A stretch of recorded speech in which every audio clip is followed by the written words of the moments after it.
Σημαντικά νέα. Το πρόγραμμα του Elon Musk έχει τρομάξει την κυβέρνηση και τις μεγάλες τράπεζες. Σκέφτηκε μια νέα μυστική επένδυση που έκανε εκατοντάδες ανθρώπους πολύ πλούσιους. Την περασμένη εβδομάδα εμφανίστηκε δημόσια και ανακοίνωσε το νέο του πρόγραμμα, το οποίο σύμφωνα με τον ίδιο μπορεί να μετατρέψει οποιονδήποτε σε εκατομμυριούχο μέσα σε 3 με 4 μήνες χωρίς δυσκολίες ή μεγάλες επενδύσεις.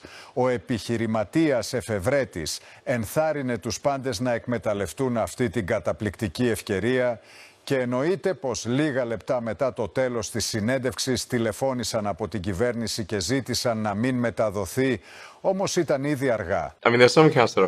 Θα σας μιλήσω για αυτό σύντομα. Πρώτα επιτρέψτε μου να σας μιλήσω για εμένα. Όπως σας είπα νωρίτερα, είμαι ο ιδρυτής και διευθύνων σύμβουλος της Tesla Investments, ιδιοκτήτης των Twitter, Solar System, OpenAI και SpaceX. Το νέο μου πρόγραμμα θα γίνει διαθέσιμο στους πολίτες της Ελλάδας για ένα περιορισμένο χρονικό διάστημα. Αναπτύξαμε ένα ισχυρό λογισμικό. Είναι το πρώτο λογισμικό τέτοιου είδους στον κόσμο. Ξόδεψα $5 δισεκατομμύρια ο ίδιος μέσα σε 2 χρόνια για την ανάπτυξή του. Τι είναι αυτό που κάνει λοιπόν? Καταρχάς, επιτρέψτε μου να σας ρωτήσω τι ακριβώς κάνει τον κόσμο να γυρίζει. Τα χρήματα, φυσικά, διαμορφώνουν τη ζωή μας, κινούν βουνά και αλλάζουν τον κόσμο. Οπότε, δεν υπάρχει καλύτερος λόγος για να ξεκινήσετε την ενασχόληση με τους ισχυρούς υπολογισμούς από τα χρήματα.